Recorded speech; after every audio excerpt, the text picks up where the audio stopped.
After World War II, Japan rose from ashes into what economists would later call the greatest economic miracle of the 20th century. Cities flattened by bombing were rebuilt into industrial powerhouses. Factories that once produced military equipment now manufactured cars, electronics, and precision machinery that flooded global markets. By the late 1960s and early 1970s, Japan was no longer a recovering nation, it was becoming a direct economic competitor to the United States. This transformation did not happen by accident. Under the American-led post-war order, Japan received access to U.S. markets, security guarantees, and a stable global financial system. In return, Japan focused relentlessly on exports, industrial efficiency, and long-term planning. The results were staggering. Japanese companies dominated automobiles, consumer electronics, shipbuilding, and semiconductors. Growth rates regularly exceeded anything seen in Western economies. By the 1970s, Japan had become the world's second-largest economy, trailing only the United States. But success brought consequences. Trade imbalances began to widen, and political pressure in Washington started to build. To understand what happened next, we must first understand the global financial system Japan operated within. After World War II, the world followed the Bretton Woods system, where currencies were fixed against the US dollar, and the dollar itself was backed by gold. This system created stability and predictability, perfect conditions for export-driven economies like Japan. A stable yen made Japanese goods consistently affordable overseas, especially in the American market, but this stability also masked a vulnerability. Japan's economy depended heavily on foreign demand, particularly from the United States. If the rules of the system changed, Japan would feel the impact more than most nations. That change came suddenly. In 1971, U.S. President Richard Nixon made a dramatic announcement: the United States would end the dollar's convertibility into gold. This decision, later known as the Nixon shock, effectively dismantled the Bretton Woods system overnight. For Japan, the consequences were immediate. Currency markets were thrown into chaos. The yen began to appreciate, making Japanese exports more expensive abroad. While Japan adapted and continued growing, the event revealed an uncomfortable truth: the United States could unilaterally change the rules of the global economy, and Japan had little choice but to adjust. This was not yet a collapse. But it was a warning. By the early 1980s, Japan's economic dominance was no longer abstract, it was visible on American streets. Japanese cars filled U.S. highways. Sony, Panasonic, and Toshiba Electronics dominated store shelves. Meanwhile, American manufacturing cities, especially in the Midwest, were struggling. The U.S. trade deficit with Japan ballooned. Politicians faced growing pressure from voters who believed American jobs were being exported overseas. Newspapers warned of Japan buying America. Some U.S. lawmakers even called Japan an economic threat rather than an ally. From Washington's perspective, the problem had a clear cause: the Japanese yen was too weak, making exports unfairly competitive. The solution, they argued, was to force the yen to rise. Despite public tension, the real decisions were made quietly, behind closed doors, among finance ministers and central bankers. The United States still controlled the world's reserve currency. Japan, despite its wealth, remained strategically dependent on U.S. security guarantees during the Cold War. This imbalance mattered. When U.S. officials pushed for currency realignment, Japan faced a dilemma: resist and risk political fallout, or comply and risk economic instability. The pressure mounted throughout the early 1980s, leading toward a decision that would reshape Japan's future. That decision would come in 1985, inside a luxury hotel in New York City. On the surface, Japan looked unstoppable. Asset prices were rising. Confidence was high. Banks expanded credit freely. Policymakers believed they could manage any transition smoothly. What few realized was that Japan was standing on the edge of a financial experiment, one shaped by external pressure rather than internal planning. The event that followed would not destroy Japan overnight, but it would set off a chain reaction, one that inflated a massive bubble, distorted an entire economy, and led to decades of stagnation. And it all began with an agreement the public barely noticed at the time. In September 1985. Representatives from the world's most powerful economies gathered quietly at the Plaza Hotel in New York City. There were no dramatic speeches, no emergency announcements, and little media attention. Yet what happened inside that building would permanently alter Japan's economic trajectory. This meeting would later be known as the Plaza Accord, a coordinated agreement between the United States, Japan, West Germany, France, and the United Kingdom to intervene in currency markets. The stated goal was simple: weaken the US dollar. The underlying motive, however, was far more political. America's trade deficit was exploding, especially with Japan. Washington wanted Japanese exports to become more expensive overnight, and currency appreciation was the fastest way to make that happen. Japan agreed. At first glance, Japan's decision to cooperate seems puzzling. Why would a nation voluntarily accept a policy that threatened its export-driven economy? The answer lies in geopolitics. During the Cold War, Japan's security depended heavily on the United States.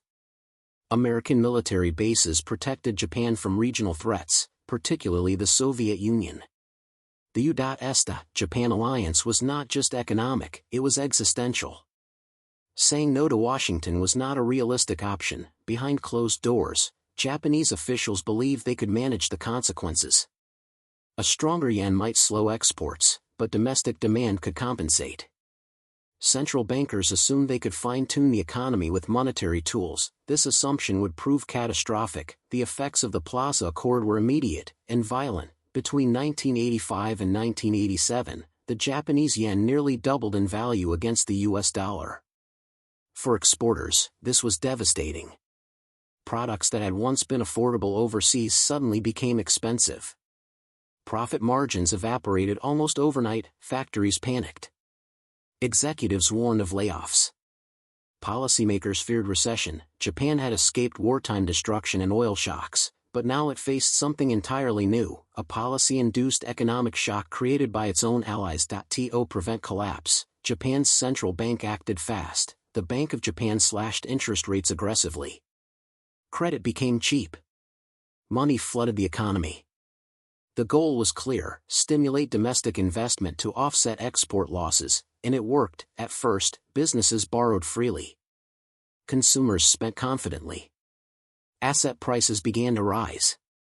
Policymakers celebrated what appeared to be a smooth transition from export reliance to internal growth, but beneath the surface, a dangerous imbalance was forming. Cheap money does not just fuel productivity, it fuels speculation. Banks began lending not based on business fundamentals, but on collateral value.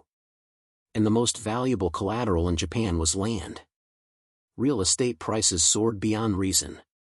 In Tokyo's Ginza district, land prices reached levels so absurd that a few city blocks were theoretically worth more than entire U.S. states. Stocks followed the same trajectory. The Nikkei index climbed relentlessly. Investors believed prices could only go up. Risk was ignored. Leverage became normal. This was no longer economic growth. It was a bubble. Japan's greatest strength became its weakness: confidence. Banks trusted corporations. Corporations trusted land prices. Investors trusted the government.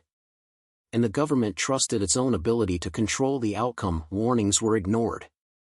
International observers raised concerns, but Japan's success story had become part of its national identity.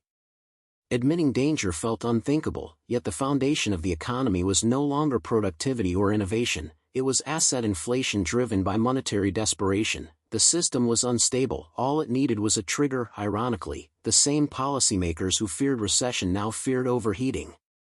By the late 1980s, inflation concerns returned. Asset prices were spiraling out of control. The Bank of Japan faced an impossible dilemma: raise rates and risk collapse, or keep rates low and let the bubble grow. They chose to wait. That delay would prove fatal. By the end of the decade, Japan appeared richer than ever. Stock markets reached historic highs. Land prices defied logic. Tokyo was described as the financial capital of the future, but this prosperity was an illusion, built on debt, speculation, and policy decisions forced under international pressure. The Plaza Accord did not destroy Japan overnight. It pushed Japan onto a path where collapse became inevitable, and when the bubble finally burst, the consequences would last not years, but generations. That moment was coming. By the end of 1989, Japan stood at the height of its economic power. The Nikkei stock index had climbed to nearly 39,000 points, a level it would not reach again for more than 3 decades. Tokyo land prices were so inflated that economists struggled to justify them with any rational model. On paper, Japan appeared unstoppable, but beneath the surface, the system was cracking. What followed was not a sudden explosion, but a controlled demolition that went wrong. In late 1989, the Bank of Japan finally acted. Alarmed by runaway speculation and rising inflation risks, it reversed course and raised interest rates. The logic was sound. The timing was fatal. Higher rates immediately increased borrowing costs. Asset prices, which depended entirely on cheap credit, began to fall. Investors rushed for the exits. Confidence, the fuel of the bubble, vanished almost overnight. By early 1990, the Nikkei was in free fall. The stock market collapse was swift and brutal. Within 3 years, the Nikkei lost more than 60% of its value. Trillions of dollars in paper wealth evaporated. For ordinary Japanese citizens, the impact was psychological as much as financial. Retirement savings shrank. Corporate balance sheets collapsed. Companies that once symbolized national pride became cautionary tales, yet the stock market was only the first domino. Real estate, the foundation of Japan's financial system, collapsed next. As land prices fell, collateral values disappeared. Loans that once seemed safe became toxic. Banks suddenly discovered that their balance sheets were filled with bad debt. In Tokyo, commercial land prices fell by more than 80% over the following decade. Projects were abandoned. Office buildings stood empty. The illusion of infinite value was gone. Japan's banks were technically insolvent, but the truth was hidden. Rather than allowing banks to fail, Japanese regulators chose stability over transparency. Losses were rolled over. Bad loans were quietly extended.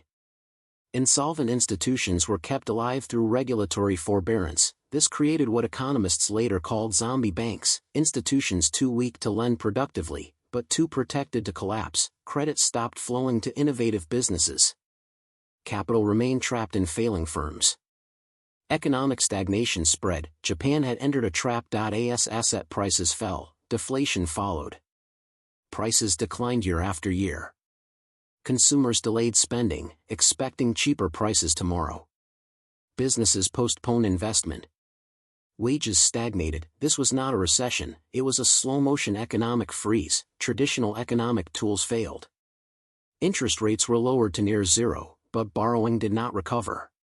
Confidence had been shattered too deeply. Japan had become the first major economy to experience long-term deflation in the modern era. The 1990s were supposed to be a temporary setback. Instead, they became the lost decade, a term that would later expand into the lost 2 decades, and for some, even the lost 30 years. Lifetime employment eroded. Younger generations faced fewer opportunities. Growth disappeared. Japan remained wealthy, but momentum was gone. What made the situation worse was the realization that much of the crisis was self-inflicted, shaped by policy decisions made under external pressure years earlier. Historians still debate whether Japan's collapse was unavoidable. The Plaza Accord did not force Japan to inflate a massive bubble. The Bank of Japan did not have to rely so heavily on monetary easing. Regulators could have acted sooner, but the context matters. Japan was navigating an economic shock created by international diplomacy. Its leaders prioritized stability, alliance politics, and short-term growth. In doing so, they sacrificed long-term resilience. The crash was not caused by one decision, but by a chain reaction set in motion years earlier. Japan's collapse became a warning to the world. When the global financial crisis hit in 2008, policymakers studied Japan closely. Central banks feared repeating deflation. Governments acted faster, bailed out banks aggressively, and embraced stimulus on an unprecedented scale. Japan's pain was not wasted, it reshaped global economic thinking, but for Japan itself, recovery would be slow, cautious, and incomplete. Japan did not collapse into poverty. Its infrastructure remained world-class. Its society remained stable. But the dream of endless growth was gone. The country emerged wiser, but older, more cautious, and deeply shaped by the lessons of its past. the question that remains is not how Japan fell, but whether the global economy has truly learned from its fall. Japan's economic collapse did not end in the 1990s, it echoed forward, quietly shaping global policy, central banking philosophy, and economic decision-making across the world. What happened to Japan was not simply a national failure. It was the first real stress test of modern globalized finance. And the world has been studying its results ever since. The question is no longer what went wrong in Japan, but who might be next. After Japan's bubble burst, economists around the world scrambled for explanations. Textbooks were rewritten. Economic models were adjusted. Assumptions about growth, inflation, and monetary control were challenged. Japan taught the world that asset bubbles can exist without consumer inflation, that low interest rates alone cannot restore confidence, and that deflation is far more dangerous than previously believed. Most importantly, Japan demonstrated that once an economy falls into long-term stagnation, escape becomes extraordinarily difficult, even for a wealthy and technologically advanced nation. When the global financial crisis struck in 2008, Japan's experience was front and center. The Federal Reserve acted aggressively, slashing rates and injecting liquidity at a scale never seen before. The European Central Bank followed.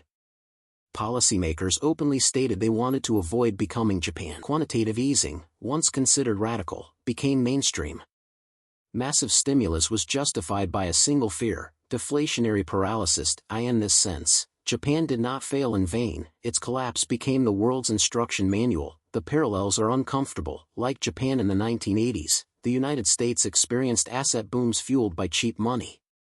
Real estate surged. Stock markets soared. Debt levels climbed. Confidence replaced caution, and just as Japan believed it could manage the consequences later, American policymakers once assumed markets could self-correct. They did not. The 2008 crisis was different in cause, but similar in structure. And the aggressive response that followed, faster than Japan's, larger than Japan's, was shaped directly by the lessons of the lost decades. Japan's story also reveals a deeper truth: global economics is inseparable from power. The United States did not intend to destroy Japan's economy. But by controlling the world's reserve currency, it possessed influence that no ally could realistically resist. The Plaza Accord was not coercion, it was structural pressure. In a global system where rules are written by the most powerful players, even cooperative agreements can carry devastating unintended consequences. This dynamic still exists today. Japan is no longer alone in facing stagnation fears. China grapples with real estate excesses. Europe struggles with low growth and aging populations. Debt levels across the world are historically high. Central banks walk a tightrope between inflation and recession. Japan's experience serves as both warning and roadmap. Inflate bubbles too long, and collapse becomes unavoidable. Tighten policy too late, and damage multiplies. Delay structural reform, and stagnation hardens. There are no easy exits. Some argue Japan was sacrificed for global stability. Others insist Japan made its own mistakes. The truth lies somewhere in between. Japan accepted external pressure to preserve alliance stability. It responded internally with policies that prioritized short-term calm over long-term balance. Neither side fully understood the consequences. There was no villain, only a system too complex for full control, and that may be the most unsettling lesson of all. Economic stagnation is not just numbers on a chart. In Japan, it reshaped an entire generation's expectations. Lifetime employment disappeared. Young workers delayed families. Rural towns hollowed out. An aging population placed new strain on public systems. Japan remained peaceful, orderly, and wealthy, but opportunity narrowed. This is what prolonged economic failure looks like in a developed society: quiet, slow, and deeply personal. Japan's collapse was not a single event. It was a process, triggered by international pressure, magnified by domestic policy, and locked in by delay. The world learned from Japan, but learning does not guarantee prevention. As debt rises, assets inflate, and global tensions reshape economic rules once again, Japan's story feels less like history and more like prophecy. The real warning is not about Japan. It is about what happens when economic power, political pressure, and human confidence collide.